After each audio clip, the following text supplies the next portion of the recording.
السلام علیکم ورحمۃ اللہ وبرکاتہ۔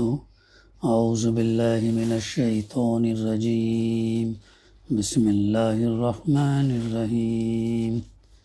وَإِذْ قَالَ رَبُّكَ لِلْمَلَائِكَةِ إِنِّي جَاعِلٌ فِي الْأَرْضِ خَلِيفَةً قَالُوا أَتَجْعَلُ فِيهَا مَن يُفْسِدُ فِيهَا وَيَسْفِكُ الدِّمَاءَ وَنَحْنُ نُسَبِّحُ بِحَمْدِكَ وَنُقَدِّسُ لَكَ قَالَ إِنِّي أَعْلَمُ مَا لَا تَعْلَمُونَ۔ صدق اللہ العلی العظیم۔ رب اشرح لی صدری ویسر لی امری واحلل عقدۃ من لسانی یفقہوا قولی رب زدنی علما۔ اور یاد کرو جب آپ کے رب نے فرشتوں سے کہا میں زمین میں ایک خلیفہ بنانے والا ہوں، انہوں نے کہا آپ اس میں ایسی مخلوق پیدا کرنا چاہتے ہیں جو اس میں فساد برپا کرے گی اور خون ریزی کرے گی، حالانکہ ہم آپ کی حمد اور ثنا کرتے ہیں اور آپ کا شکر بجا لاتے ہیں اور آپ کی تعظیم کرتے اور پاکی بیان کرتے ہیں۔ اللہ نے فرمایا میں جانتا ہوں وہ جو تم نہیں جانتے۔ سورہ بقرہ آیت نمبر 30 کی تلاوت اور ترجمانی ابھی ہم نے سماعت کی۔ دراصل اس آیت کے اندر انسان کی حیثیت اور اس کے منصب کے تعلق سے اللہ سبحانہ و تعالیٰ کیا رہنمائی کرتا ہے انشاءاللہ ہم سمجھنے کی کوشش کریں گے۔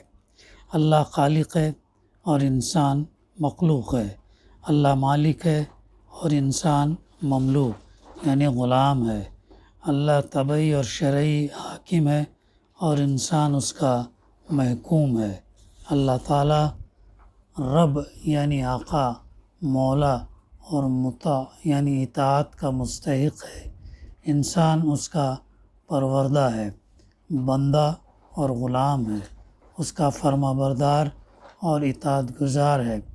اللہ تعالیٰ الہ ہے، معبود اور عبادت اور اطاعت کا حقدار ہے، انسان اس کا پرستار، داس اور بندہ ہے، فرما بردار اور اطاعت گزار ہے، عابد اور معبود، بندہ اور اللہ کے درمیان ان نسبتوں کے علاوہ ایک عظیم نسبت یہ بھی ہے کہ وہ بادشاہ، حاکم اور مقتدر اعلیٰ ہے۔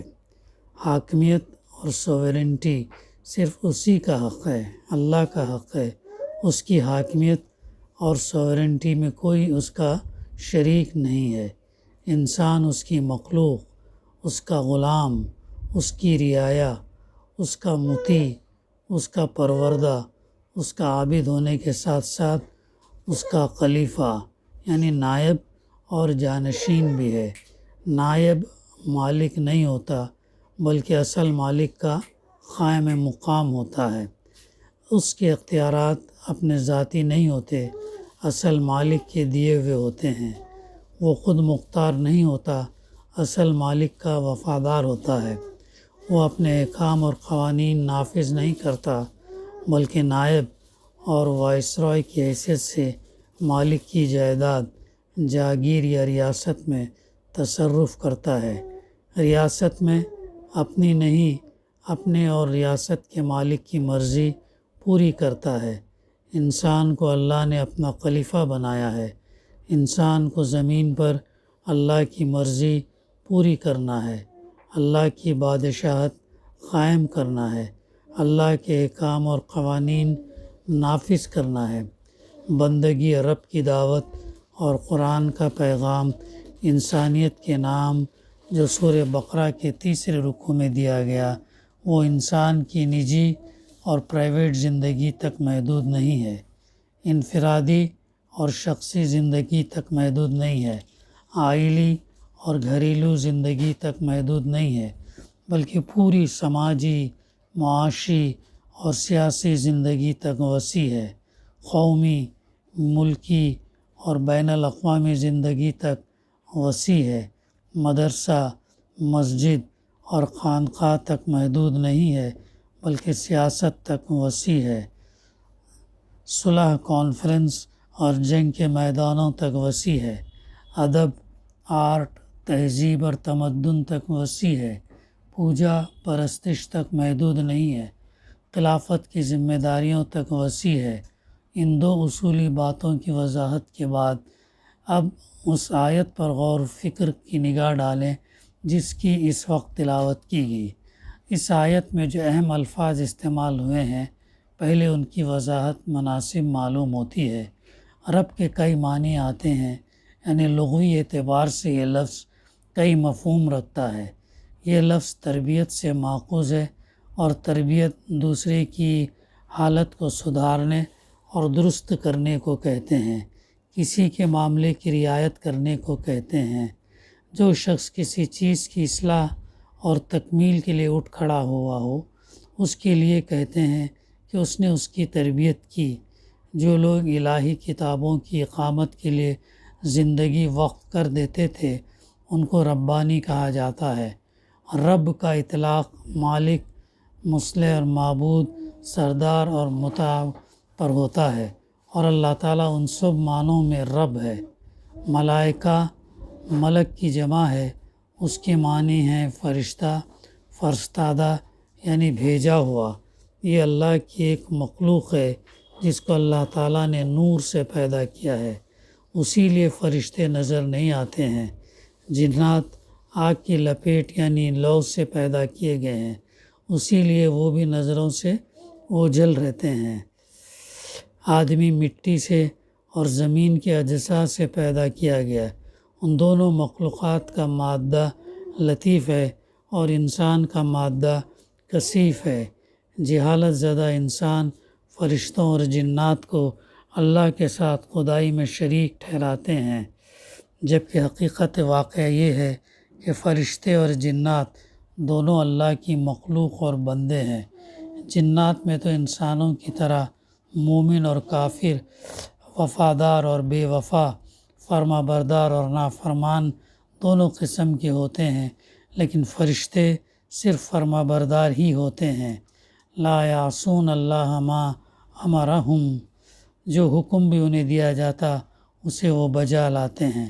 سورہ تحریم آیت نمبر 6 کا فقرہ ہے۔ علامہ محمد علی صابونی لکھتے ہیں، اس آیت کی اس میں تفسیر میں، خلیفہ اسے کہتے ہیں جو کسی کی جانشینی اور قائم مقامی کرتا ہے۔ فعیل کی وزن پر فاعل کے معنی میں ہے، تا مبالغہ کی ہے۔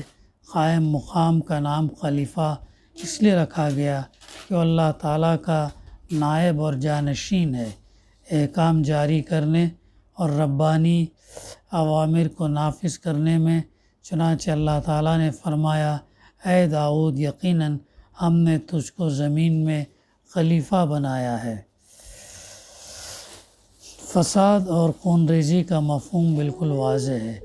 بے امنی، ظلم، ستم اور اتیاچار کی نت نئی شکلیں اس میں شامل ہیں، لیکن اصل چیز وہ ذہنیت یا فکر اور فلسفہ ہوتا ہے جو اس کے پیچھے کام کرتا ہے، اور وہ ہے شرک، دنیا پرستی اور انکار آخرت، خوف خدا اور خیال آخرت کا نہ ہونا، یا اس کی طرف سے غفلت، اور اس کا علاج وہ احساس ذمہ داری ہے جو ایمان سے پیدا ہوتا ہے، جس کی طرف قرآن اور محمد صلی اللہ علیہ وسلم بلکہ تمام آسمانی کتابیں اور تمام انبیاء علیہ السلام بلاتے ہیں۔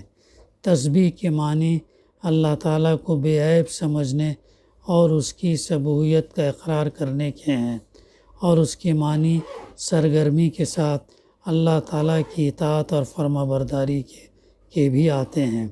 اور فرشتوں نے جو یہ کہا کہ ہم آپ کی تسبیح کرتے ہیں، تو اس کے دو معنی ہیں، یعنی ہم تیری پاکی بیان کرتے ہیں اور تیری اطاعت میں سرگرم عمل ہیں۔